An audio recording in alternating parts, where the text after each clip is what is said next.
Welcome back to house of football. നമ്മളെന്ന് ചില managerial സിറ്റുവേഷനെ കുറിച്ചിട്ടാണ് ഡിസ്കസ് ചെയ്യുന്നത്. അപ്പോൾ നമ്പർ 1 നമുക്ക് ഡെഷാംസിൻ്റെ കാര്യം പറഞ്ഞു തുടങ്ങാം. 2026 വേൾഡ് കപ്പോടുകൂടി ഡിഡിയർ ഡെഷാംസ് അദ്ദേഹം ഫ്രഞ്ച് നാഷണൽ ടീമിൻ്റെ കോച്ചിങ് വിടുകയാണെന്നുള്ള കാര്യമാണ് പറയുന്നത്. അപ്പോൾ അങ്ങനെ കഴിഞ്ഞ 14 വർഷമായിട്ട്, ശരിക്കും പറഞ്ഞു കഴിഞ്ഞാൽ 2012 അദ്ദേഹം ഫ്രഞ്ച് നാഷണൽ ടീമിൻ്റെ ചാർജ് എടുക്കുന്നത്. ആ സമയത്ത് ഞാൻ സ്കൂളിൽ പഠിക്കുകയാണ്. അപ്പോൾ അന്ന് തൊട്ട് ഇന്ന് വരെ, ഇനി 2026 വരെ, അടുത്ത വർഷത്തെ വേൾഡ് കപ്പ് 18 മാസം കൂടെ കഴിഞ്ഞ് കഴിഞ്ഞാൽ വേൾഡ് കപ്പായി. അപ്പോൾ അതോടുകൂടി അദ്ദേഹം പരിപാടി നിർത്തുകയാണെന്നുള്ള കാര്യമാണ് പറയുന്നത്. അപ്പോൾ അദ്ദേഹം അതിനെപ്പറ്റി പറഞ്ഞതെന്ന് വെച്ച് കഴിഞ്ഞാൽ ഒത്തിരി കാലമായി ഇറ്റ് ഹാസ് ടു സ്റ്റോപ്പ്. അപ്പോൾ അങ്ങനെയുള്ള കാര്യമാണ് പറഞ്ഞത്. അപ്പോൾ അങ്ങനെ കഴിഞ്ഞ 14 വർഷമായിട്ട് ലോങ് സ്റ്റാൻഡിങ് ആയിട്ട് അദ്ദേഹം ഫ്രഞ്ച് നാഷണൽ ടീമിനെ മാനേജ് ചെയ്യുകയാണ്. നമുക്കറിയാം, അദ്ദേഹം ചാർജ് എടുത്ത സമയം എന്ന് പറഞ്ഞു കഴിഞ്ഞാൽ ഫ്രാൻസ് അങ്ങനെ ഗ്ലോറിയിൽ നിൽക്കുന്ന സമയമൊന്നും അല്ലായിരുന്നു, അവരൊരു ഡൗൺ പീരീഡ് ആയിരുന്നു. അതിനുശേഷം അദ്ദേഹം ചാർജ് എടുത്തതിന് ശേഷം ശരിക്കും പറഞ്ഞു കഴിഞ്ഞാൽ ശക്തമായിട്ട് അവർ തിരിച്ചു വന്നു എന്നുള്ളതാണ്. അവർ യൂറോ ഫൈനൽ കളിച്ചു, വേൾഡ് കപ്പ് അടിച്ചു, back to back world cup ഫൈനലുകൾ കളിച്ചു. അതുപോലെ തന്നെ കഴിഞ്ഞ യൂറോ കപ്പിൻ്റെ സെമി ഫൈനൽ കളിച്ചു. അപ്പോൾ അങ്ങനെ നല്ലൊരു ഫോഴ്സായിട്ട് മാറാൻ ഫ്രാൻസിന് സാധിച്ചിട്ടുണ്ട്. മാത്രമല്ല, ഇദ്ദേഹത്തിൻ്റെ പ്ലേയിങ് കരിയറിലേക്ക് നോക്കിക്കഴിഞ്ഞാലും ക്യാപ്റ്റൻ എന്നുള്ള രീതിയിൽ വേൾഡ് കപ്പ് അടിച്ചിട്ടുള്ള മനുഷ്യനാണ്.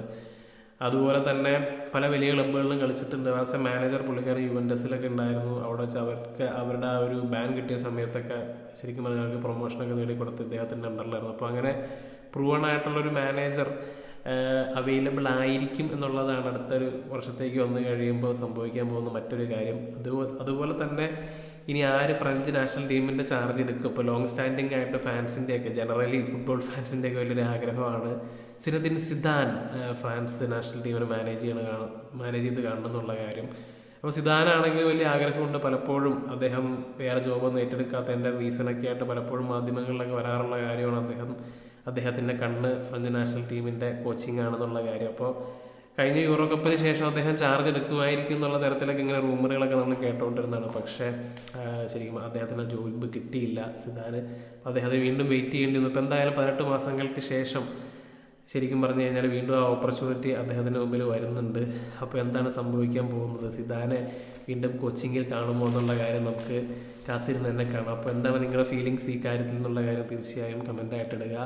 അതുപോലെ moving on to other news, ഇപ്പോൾ കഴിഞ്ഞ ദിവസം ജൂലിയൻ ലൊപ്പറ്റുഗി, മറ്റൊരു റയൽ മാഡ്രിഡ് എക്സ് മാനേജറാണ്. അധികം കാലം റയലിൽ ഉണ്ടായിരുന്നില്ല. പക്ഷേ അദ്ദേഹം Porto, Real, Sevilla, Wolves and finally West ഹാമിനെയൊക്കെ മാനേജ് ചെയ്തതാണ്. മാത്രമല്ല, വെസ്റ്റ് ഹാമിനെ മാനേജ് ചെയ്യുന്ന ആ ഒരു സമയത്ത് തന്നെ, അല്ലെങ്കിൽ ആ ഒരു മാനേജറിൽ അപ്പോയിൻമെൻറ്റ് വരുന്ന സമയത്ത് തന്നെ ലൊപ്പറ്റുഗി AC മിലാനൊക്കെ ആയിട്ട് ഹെവി ലിങ്ക് ഉണ്ടായിരുന്നതാണ്. പക്ഷെ അന്ന് തന്നെ നമ്മുടെ മനസ്സിൽ തോന്നിയൊരു കാര്യമാണ്, ഇദ്ദേഹം ഈ പറഞ്ഞ പോലെ പ്രൂവൺ ആയിട്ടുള്ള മാനേജറൊന്നുമല്ല. സെവിയോടൊപ്പം അദ്ദേഹം യൂറോപ്പ ലീഗ് അടിച്ചിട്ടുണ്ട്. അത് ക്ലബിൻ്റെ ഫുട്ബോൾ ഹെറിറ്റേജ് എന്ന് പറയും. പക്ഷെ അതല്ലാതെ നോക്കിക്കഴിഞ്ഞ് കഴിഞ്ഞാൽ അദ്ദേഹം കാര്യമായിട്ട് സക്സസ് ഒന്നും ഇല്ലാത്ത ഒരാളാണ്. പക്ഷെ അദ്ദേഹത്തിന് he keeps on getting job എന്നുള്ള പോലെ അദ്ദേഹത്തിന് വെസ്റ്റ് ഹാം ജോബ് കിട്ടി. അങ്ങനെ 6 മാസത്തിനുള്ളിൽ അദ്ദേഹത്തിനെ പറഞ്ഞു വിടുകയാണ്. ഒത്തിരി നാളായിട്ട് തന്നെ നമുക്ക് അറിയാവുന്നൊരു കാര്യമായിരുന്നു, West Ham at some point they will sack him. കാരണം റിസൾട്ടുകൾ പലപ്പോഴും മോശമായിരുന്നു. റീസെൻ്റ്ലി ആണെങ്കിൽ ലിവർപൂളിനെതിരെ, മാൻ സിറ്റിക്കെതിരെയൊക്കെ നല്ല രീതിയിൽ കൊട്ട് വെസ്റ്റ് ഹാമിന് കിട്ടിയിരുന്നു. അപ്പോൾ അങ്ങനെ അവരിനി അപ്പോയിൻറ്റ് ചെയ്യാൻ പോകുന്നത് ഗ്രഹാം പോട്ടറിനെയാണ്. പോട്ടറാണെങ്കിൽ ഈ പറഞ്ഞ പോലെ ചെൽസി ജോബിന് ശേഷം ഒത്തിരി നാൾ പണിയില്ലാണ്ടിരിക്കുകയായിരുന്നു. അപ്പോൾ അങ്ങനെ പോട്ടർ സാറാണ് തിരിച്ചു വരാൻ പോകുന്നത് മാനേജ്മെൻറ്റ് ജോബിലേക്ക്. ഇനിയിപ്പോൾ എന്തൊക്കെയാണ് പോട്ടർ അവിടെ ചെയ്യാൻ പോകുന്നത് എന്നുള്ള കാര്യം നമുക്ക് കാത്തിരുന്ന് തന്നെ കാണാം. അതുപോലെ തന്നെ മറ്റൊരു കാര്യം മെൻഷൻ ചെയ്യുന്നത്, കുറച്ച് നേരം മുമ്പ് സംഭവിച്ചൊരു കാര്യമാണ്, ഷോൺ ഡൈച്ചിനെ എവർട്ടൺ സാക്ക് ചെയ്തു എന്നുള്ളതാണ്.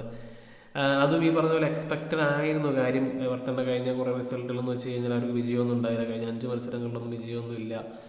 അതുപോലെ തന്നെ ഡൗൺ ഹിൽ എന്നുള്ള രീതിയിലാണ് പോയിക്കൊണ്ടിരുന്നത്. മാത്രമല്ല, പുതിയ മാനേജ്മെൻറ്റ് വന്നു. അപ്പോൾ തീർച്ചയായും അവരേതെങ്കിലും പുതിയ മാനേജറെ കൊണ്ടുവരും. അപ്പോൾ ഇനി എവർട്ടൺ ആരെയാണ് കൊണ്ടുവരാൻ പോകുന്നത് എന്നുള്ളതാണ് നോക്കിക്കണ്ടത്. കാരണം ഒരു പക്ഷേ എക്സൈറ്റിംഗ് ആയിട്ടുള്ള ഏതെങ്കിലും ഒരു മാനേജറെ കൊണ്ടുവന്നേക്കാം. അവരാണെങ്കിൽ പുതിയൊരു സ്റ്റേജിലേക്ക് പോവുകയാണ്. അപ്പോൾ അവരുടെ ഡേവിഡ് മോയ്സിൻ്റെ പേരൊക്കെ ഇപ്പോൾ കൂടുതലായിട്ടും ഈ ബുക്കീസൊക്കെ പറയുന്നുണ്ട്. ഡേവിഡ് മോയ്സ് നമ്പർ 1, നമ്പർ 2 ജോസെ മറിഞ്ഞോ എന്നുള്ള രീതിയിലാണ് ബുക്കീസൊക്കെ പറയുന്നത്. അതല്ലെങ്കിൽ ചിലപ്പോൾ വേറെ ഏതെങ്കിലും ഒരു മാനേജറെ കൊണ്ടുവരാം. So let's wait for that. ഒരു എവർട്ടൻ്റെ ഒരു റിഡംഷൻ ആയിരിക്കും ഒരു പക്ഷേ നമ്മൾ കാണാൻ പോകുന്നത്. അപ്പോൾ എന്താണ് നിങ്ങളുടെ അഭിപ്രായങ്ങൾ എന്നുള്ള കാര്യം തീർച്ചയായും കമൻ്റായിട്ടിടുക. നമുക്ക് മറ്റൊരു വീഡിയോയുമായി വീണ്ടും കാണാം.